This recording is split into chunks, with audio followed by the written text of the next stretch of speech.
नमस्कार दोस्तों, राजस्थान के सबसे लोकप्रिय चैनल अक्षय एजुकेशन में आपका हार्दिक स्वागत है। दोस्तों, हमारे चैनल के माध्यम से आप सभी विद्यार्थियों के लिए जो कॉम्पिटिटिव एग्ज़ाम की तैयारी कर रहे हैं उनके लिए मैं कक्षा 10वीं की राजस्थान अध्ययन की जो पुस्तक इस वर्ष लागू की है उसका चैप्टर नंबर 9 आपके लिए लेकर आया हूं, जिसमें राजस्थान की भाषा व साहित्य का पार्ट नंबर फर्स्ट हम पढ़ा चुके हैं, जिसमें प्रमुख बोलियां और साहित्य पढ़ाया था। आज साहित्य की प्रमुख शैलियाँ और साहित्यिक जो पत्रिकाएँ जो हमारे राजस्थान में संचालित हैं वो मैं आपको आज पढ़ाने वाला हूं। तो दोस्तों, ये वीडियो आरपीएससी, रीट, पटवारी, पुलिस और हाई कोर्ट ग्रुप डी और पीटीटी इन सभी एग्ज़ाम के लिए महत्वपूर्ण है, क्योंकि इन सभी एग्ज़ाम में ये टॉपिक स्पेशल दिया हुआ है। तो आप एक बार इस वीडियो को शुरू से अंत तक देखना न भूलें दोस्तों। और साथ में जो भी विद्यार्थी मेरे चैनल पर नए हैं, चैनल को कर लीजिए सब्सक्राइब, बेल आइकन को कर लीजिए प्रेस, जिससे आने वाले प्रत्येक वीडियो का नोटिफिकेशन आपको मिलता रहेगा। तो दोस्तों, देखते हैं आज की राजस्थानी भाषा व साहित्य के प्रमुख शैलियाँ व पत्रिकाएँ। राजस्थानी गद्य पद्य की विशिष्ट शैलियाँ है, जिसमें सबसे पहली शैली है राजस्थान में ख्यात। ये पूछे जाते हैं कि ख्यात किसे कहते हैं। देशी राज्यों के राजाओं को अपने सम्मान, सफलता, विशेष कार्यों आदि के विवरण के रूप में अपना इतिहास लिखवा कर संचित किया है, इतिहास ख्यात कहलाते हैं। जैसे दयाल दासरी ख्यात बीकानेर के राव बीका से संबंधित है और वो महाराणा अनूप सिंह तक का इतिहास लिखा हुआ है। उसके बाद मुहणोत नैणसीरी ख्यात लिखा है। तो ये दो ख्यात राजस्थान के बहुत ज़्यादा फेमस है, मुहणोत नैणसीरी ख्यात और दयाल दासरी ख्यात। इसके बाद अगला आता है वचनिका। उसके बाद क्या आती है वचनिका। संस्कृत के वचन शब्द से बना वचनिका शब्द एक काव्य विधा के रूप में साहित्य में प्रचलित हुआ है। वचनिका एक ऐसी तुकांत गद्य पद्य रचना है जिसमें अत्यानुप्रास मिलता है। यद्यपि इसके अपवाद भी मिलते हैं। राजस्थानी भाषा के दो अत्यंत प्रसिद्ध वचनिकाओं में शिवदास गार्डन, ये डायरेक्ट पूछी जाती है, अचल दासरी खींचरी वचनिका, ये रचना दे दी जाती है और पूछ ली जाती है ये वचनिका किसकी है, तो ये है शिवदास गार्डन की। और एक जग्गा खिड़िया है जिनकी राठौड़ रतन सिंह महेश दासोत्री वचनिका। ये दो वचनिकाएँ राजस्थान की जो सबसे ज़्यादा प्रसिद्ध है, इम्पोर्टेंट है दोस्तों ये, क्योंकि हमारे ग्रुप डी है हाई कोर्ट का और पटवार और रीट में स्पेशल टॉपिक दिया हुआ है, इसलिए मैं आपके लिए लेकर के आया हूँ। तो सभी विद्यार्थी एक बार अवश्य इसको देखें। उसके बाद है दवावैत। दवावैत आपको देखा हो, कलात्मक गद्य का एक अन्य रूप है जो वचनिका काव्य रूप की तरह है। वचनिका राजस्थान में लिखी होती है, किंतु दवावैत उर्दू और फारसी शब्दों से युक्त है। इसके कथा के नायक का गुणगान, राज्य का वैभव, युद्ध, आखेट, नक्शिक आदि का वर्णन तुकांत और प्रभाव युक्त होता है। अखमाल देवडारी दवावैत, महाराणा जवान सिंह की दवावैत, ये प्रसिद्ध दवावैत हैं दोस्तों, और राजा जयसिंह की दवावैत आदि प्रमुख दवावैत है। दोस्तों, जब राजा के दरबार में कोई मुस्लिम इतिहासकार जब रहता था या कवि रहता था तो उसके द्वारा लिखी गई ये वैत है, जिन्हें हम दवावैत के नाम से जाना जाता है। अब उसके बाद आता है वात। बहुत ज़्यादा सबसे ज़्यादा पूछा जाना ख्यात और वात, ये सबसे ज़्यादा पूछी। वात की डायरेक्ट परिभाषा पूछते हैं आप लोगों से, तो इसको एक बार देखिए। कहानी की तरह बात कहने और सुनने की विशेष विधा है। क्या है? विशेष विधा है। कथा कहने वाला कहता चलता है और सुनने वाला हुंकार बढ़ता है। जैसे गाँव में बात कहते हैं ना, वो जो अपने बुजुर्ग लोग हैं वो कहते हैं, कोई कहानी कथा कहते हैं, जब हम उसमें बार बार में हाँ हाँ करते जाते हैं जिससे उस बात का रस बनता जाता है, तो बीच बीच में हाँ जैसे शब्दों का प्रयोग करते हैं, जैसे कथाकार को लगे कि श्रोता को जो बता रहा है उसमें रुचि है। इन बातों में जीवन के हर पक्ष, युद्ध, धर्म, दर्शन, मनोरंजन का प्रकाश डाला गया। गद्य में पद्य में तीनों रूपों में बातें मिलती है। यहाँ राव अमर सिंह की बात, खींचियारी बात, पाबूजी का वात, कानड़ देवरी वात और अचलदास खींचीरी वात, ये प्रमुख वात है, ध्यान रखना दोस्तों। इसके बाद आता है झमाल। झमाल राजस्थान का एक काव्य का मातृक छंद है। क्या है? मातृक छंद है, मातृक छंद।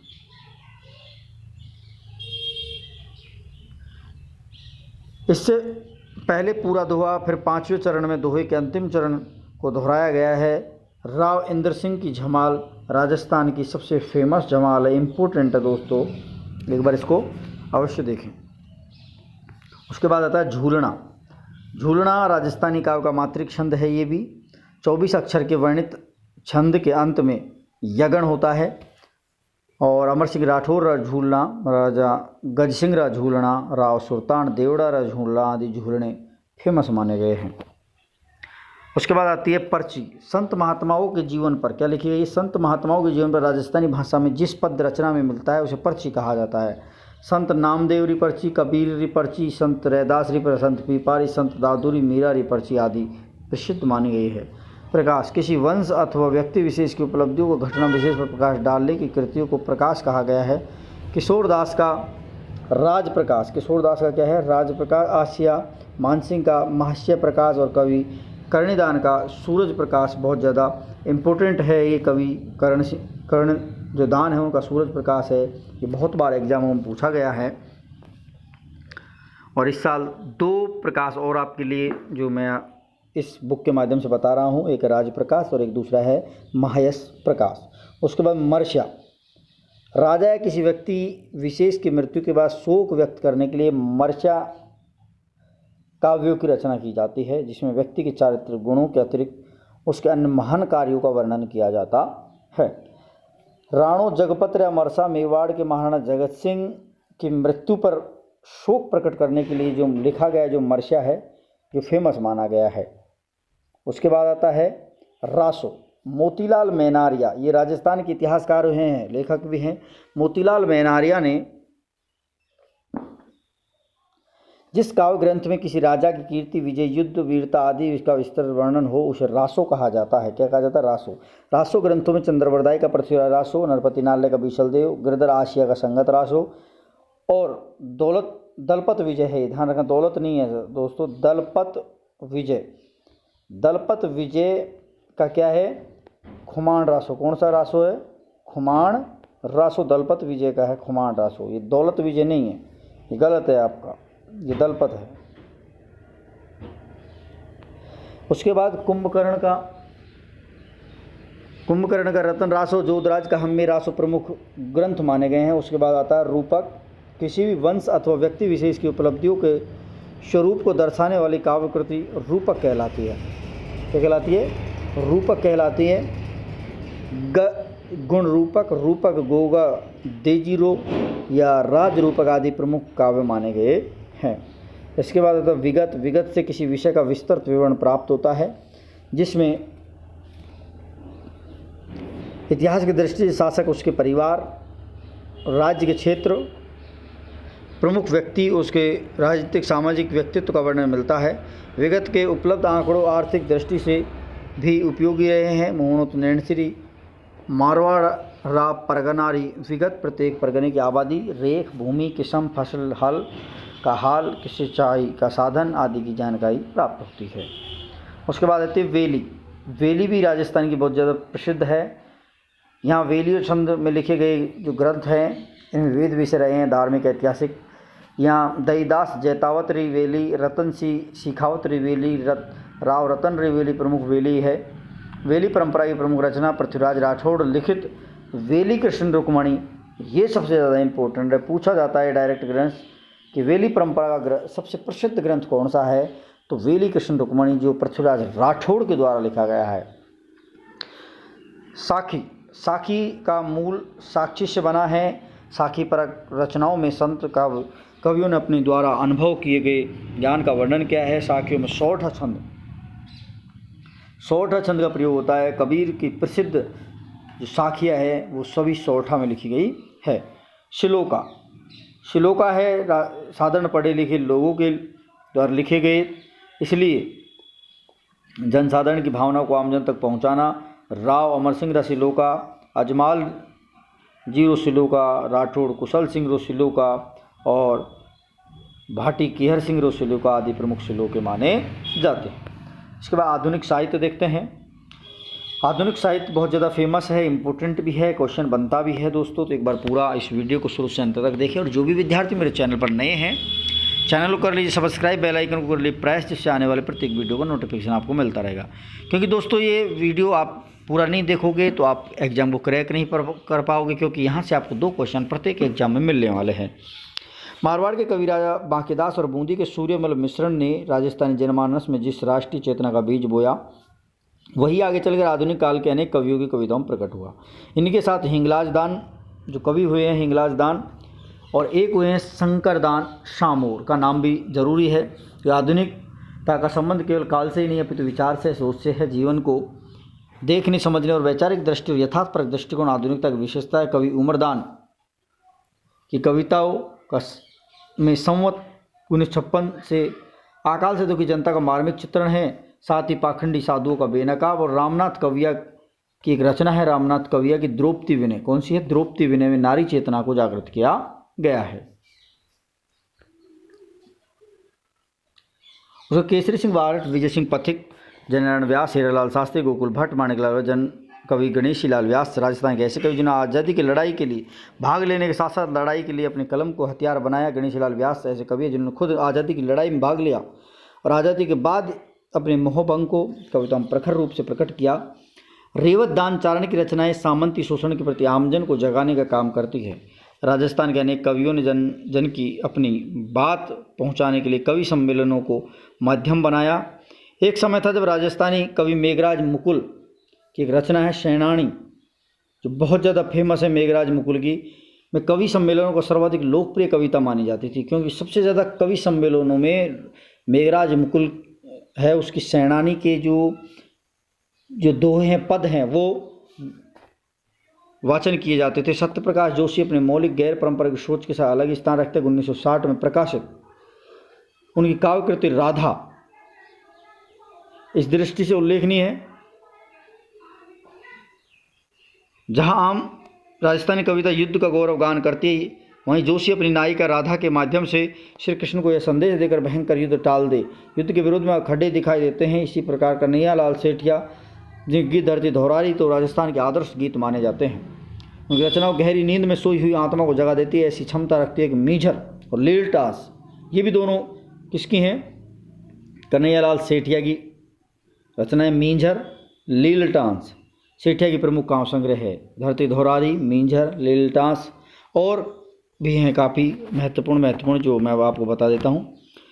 7वें दशक के मध्य में राजस्थान की आधुनिक कविता का पहला दौर चल पड़ा। राजस्थान में राजस्थानी भाषा को मरवणी, जलभूम, जानकारी, ओल्मो, लांडेसर, हरावल, राजस्थली, ईसरलाट राजस्थानी, एक हेला, दीट, चामल, अपरंच जैसी अनेक साहित्यिक पत्रिकाएं प्रकाशित हो रही थी। इसके माध्यम में बहुत सारे नए कवि सामने आ रहे थे। यही वह समय है जब पारस अरोड़ा की जुड़ाव, गोवर्धन सिंह शेखावत की गांव और तेज सिंह जोधा की कठेरी वहगर है, मणि मधुकर की सोजती गेट, पग फेरो, ये दो। मणि मधुकर बहुत ज़्यादा फेमस इतिहासकार है, ध्यान रखना। ये राजस्थान साहित्य अकादमी से भी सम्मानित है। पग फेरो और सोजती गेट। और हरीश बधाणी, ये भी बहुत ज़्यादा इंपॉर्टेंट है। बोले सरनाटो और बाथारे भूगोल। चंद्र प्रकाश देवल की पागी बहुत ज़्यादा इंपॉर्टेंट है। कावड़ मार्ग अर्जुन देव चारण की इतनी इंपॉर्टेंट नहीं है। मालचंद तिवाड़ी की उतरो है आभो आदि रचनाएं राजस्थान साहित्य की नई ऊंचाइयों पर पहुंची है। शिवचंद भरतिया के राजस्थान के प्रथम आधुनिक गद्यकार माने जाते। शिवचंद भरतिया को राजस्थानी साहित्य के प्रथम आधुनिक गद्यकार माने गए हैं।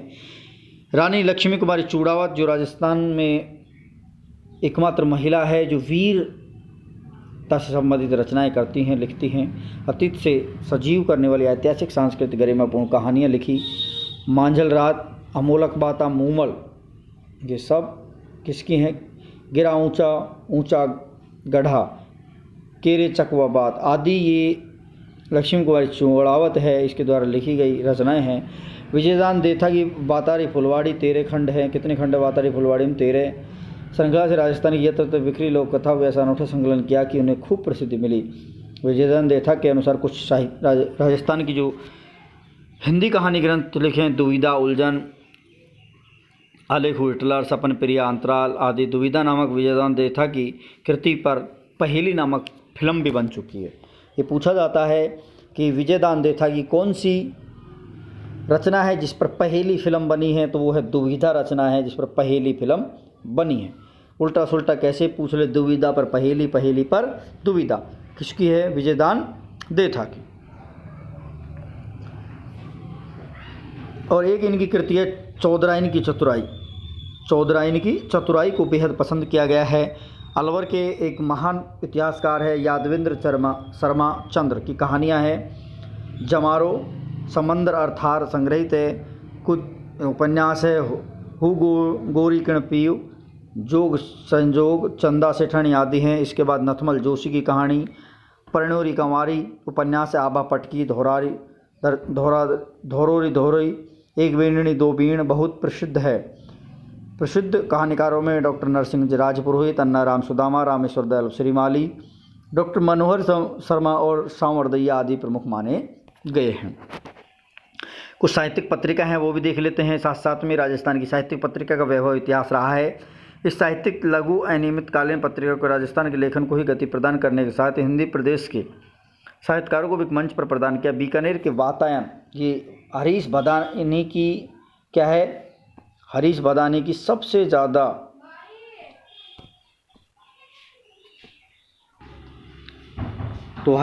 बीकानेर के हरीश बदानी जिनकी एक रचना है वात्यान, बहुत इम्पोर्टेंट है।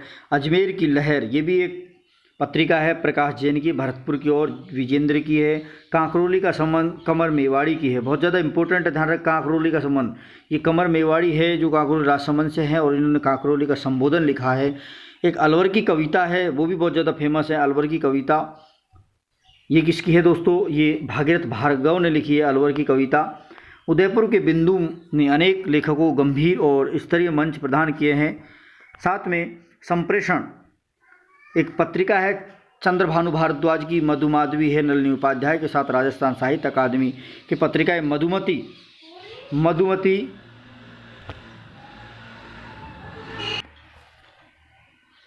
ये मधुमती जो पत्रिका है ये राजस्थान के साहित्य वातावरण बनाने के योगदान है। राजस्थानी भाषा की पत्रिकाओं में राजस्थानी भाषा व साहित्य संस्कृति, बीकानेर से एक पत्रिका निकलती है जिसे जागती ज्योत पत्रिका कहते हैं। सत्यप्रकाश ज्योति की हरावल है। किशोर कल्पनाकांत की ओल्यू पत्रिका है और चंद्र सिंह जो देवल है उनकी मरुवाणी पत्रिका है जो प्रसिद्ध है। उपयुक्त रचनाकार समृद्ध साहित्य की संक्षिप्त परिचय भर है। सच्चाई यह है कि राजस्थानी साहित्य का भंडार इतना विपुल है कि उसका संपूर्ण वर्णन करना किसी एक की सीमा में संभव नहीं है। तो दोस्तों ये थे आज के राजस्थानी भाषा साहित्य की गद्य पद्य की प्रमुख शैलियाँ और आधुनिक साहित्य के साथ साथ प्रमुख साहित्यिक पत्रिकाएं। तो दोस्तों सभी विद्यार्थियों से मेरा एक निवेदन है कि एक बार इस वीडियो को शुरू से अंत तक जरूर देखें और देखने के साथ जो भी विद्यार्थी नए हैं मेरे चैनल को सब्सक्राइब कर ले, बेल आइकन को प्रेस कर ले, जिससे आने वाले प्रत्येक वीडियो का नोटिफिकेशन आपको जल्द से जल्द मिलता रहेगा। दोस्तों हमारे चैनल के माध्यम से आप सभी दोस्तों के लिए हम किसी भी एग्ज़ाम की भर्ती संबंधित कोई नोटिफिकेशन आता है तो वो भी खबर हम आपको इसी चैनल के माध्यम से देते हैं। साथ में हम राजस्थान जो जीके का जो पोर्शन है वो पढ़ा रहे हैं और फर्स्ट ग्रेड के लिए हम हिंदी पढ़ा रहे हैं इसी चैनल के माध्यम से। तो सभी विद्यार्थी एक बार इस चैनल के वीडियो को शुरू से अंत तक देखना न भूलें। साथ में बेल आइकन को प्रेस करें, लाइक करें, लिंक को शेयर करें। धन्यवाद दोस्तों।